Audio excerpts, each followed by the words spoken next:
మాజీ మంత్రి జగదీశ్వర్ రెడ్డి మీడియాతో మాట్లాడుతున్నారు. ఇప్పుడు లైవ్ చూద్దాం. అది తీసేయించినవా, శ్రావణి బ్లాక్ను ఉంచినవా? కిషన్ రెడ్డి గారు నువ్వు ఇద్దరు కలిసి ఏం చేశారు? ఇది కావాలి ప్రజలకి. మేము డిమాండ్ చేస్తున్నాం బీఆర్ఎస్ పార్టీ తరఫున.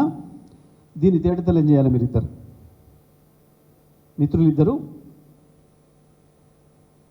బీజేపీ కాంగ్రెస్ పార్టీలు దోస్తులు ఇద్దరు కలిసి చేసిన పని ఏందో చెప్పాలి.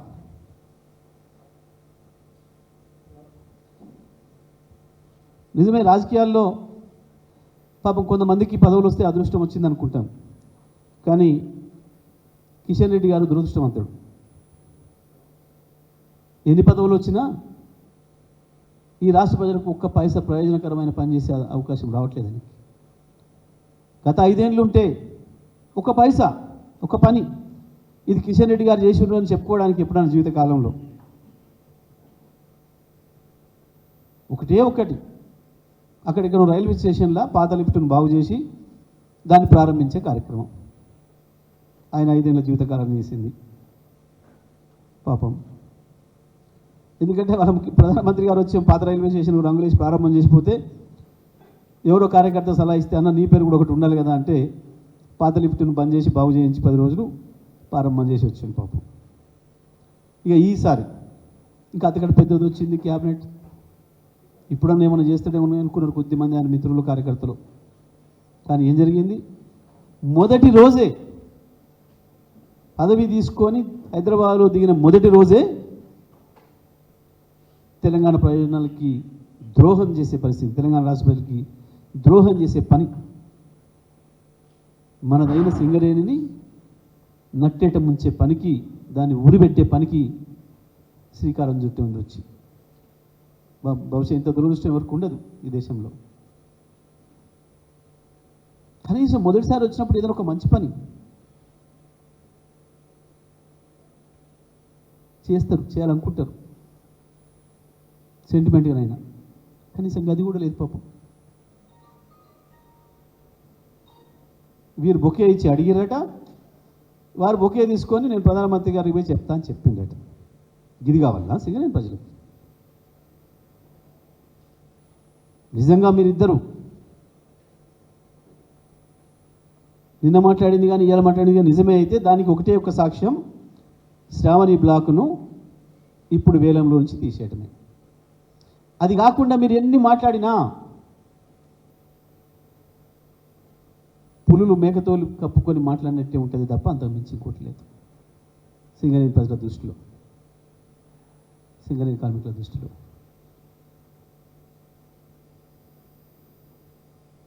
ఇది వెంటనే స్పష్టం చేయాలి, ఆపినరా లేదా.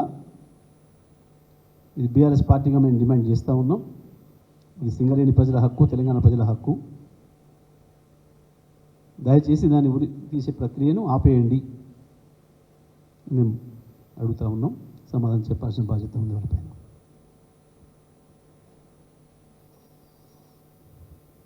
ఇక ఇంకొక విషయానికి వస్తే, ఇవాళ మా మాజీ శాసనసభ్యులు, మాజీ పార్లమెంట్ సభ్యులు బాల్క సుమన్తో సహా కొంతమంది మా ఉద్యమకారులని అక్రమంగా అరెస్ట్ చేసి తీసుకుపోయి బంజారాహిల్స్ పోలీస్ స్టేషన్లో పెట్టినరు. వాళ్ళని వెంటనే విడుదల చేయాలి. వారేం నేరం చేయలే, వారు ఎక్కడనే ఎవరి మీద దాడి చేయడానికి పోలే, లేకపోతే ఇంకోటి ఏదో చట్టబద్ధంగా చర్యలు చేయడానికి పోలే. పోచారం శ్రీనివాసరెడ్డి గారు 10 ఏళ్ళు కలిసి ఉన్న సహచరుడిగా, పెద్ద మనిషిగా వారిని గౌరవించారు కాబట్టి ఏదో వారింటికి ముఖ్యమంత్రి వెళ్ళి వస్తున్నాడు అని తెలిస్తే ఆయన వెళ్ళిపోయిండేమో, మాట్లాడొద్దాం మనం కూడా, మరి ఆయన మన ఇంటికి ఎందుకు వస్తాడు, ఏ కారణం చేత వచ్చిండి, ఏం జరిగింది అని చెప్పి తెలుసుకుందామని చెప్పి ఆ ఆతృతతో, ఉత్సాహంతో పోయినట్టున్నారు. అది మన ఇల్లు అనే భావనతోని, మన నాయకుడు అనే భావనతోని. కానీ అప్పటికి ముఖ్యమంత్రి లోపల ఉన్నాడని చెప్పేసి పోలీసులు అడ్డుకున్నారట. ముఖ్యమంత్రిని ఏందో చేస్తానికి ఏం పోరు, ఎవరు కూడా చేయరు. మేము వెంటనే సుమన్తో సహా అరెస్ట్ చేసి పోలీస్ స్టేషన్లో వచ్చిన మా వాళ్ళందరూ కూడా విడుదల చేయాలని చెప్పి నేను డిమాండ్ చేస్తూ ఉన్నా. ఎటువంటి కేసు లేకుండా విడుదల చేయాలి. ఎందుకంటే ఆ నిమిషం వరకు అది మా ఇల్లని, మా నాయకుడని, మా సహచర పెద్దలని తెలుసుకోవడానికి పోయినరు, మాట్లాడడానికి పోయినరు మంచి చెడ్డ. కాబట్టి వెంటనే విడుదల చేయాలని చెప్పి నేను డిమాండ్ చేస్తా ఉన్నాను.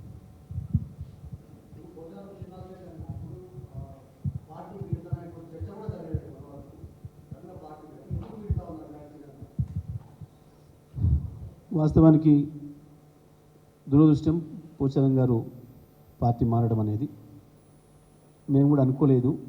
ఎందుకంటే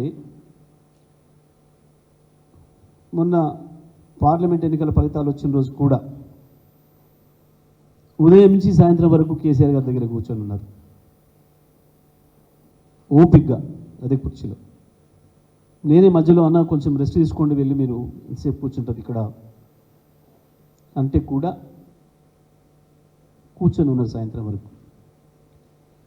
వారే చెప్పాను కేసీఆర్ గారిని, అన్న ఏమి కాదు, ప్రజలు మళ్ళీ మననే కోరుకుంటున్నారు.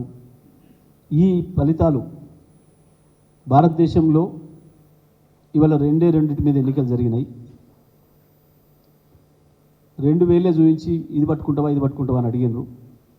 మోడీ వైపా, మోడీ వ్యతిరేకంగా ఉన్న ఇండియా కూటమి వైపా, మోడీ ఎన్డీఏ కూటమి వైపా, మోడీ వ్యతిరేకంగా ఉన్న ఇండియా కూటమి వైపా అన్న దాన్ని చూసారు ప్రజలు.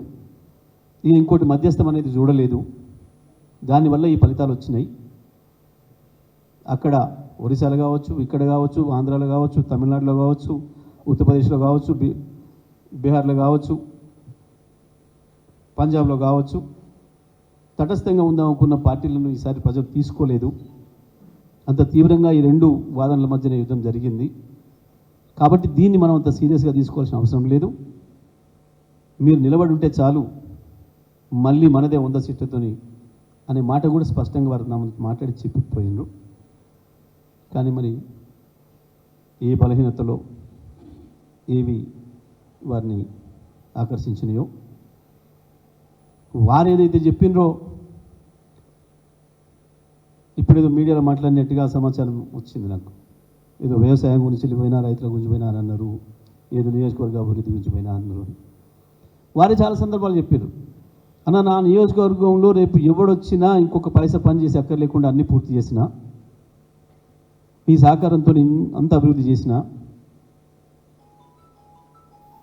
రాష్ట్రంలో అన్ని నియోజకవర్గాల కంటే ఎక్కువ డబుల్ బెడ్రూమ్ ఇళ్ళు నా నియోజకవర్గంలోనే కట్టించుకున్నా.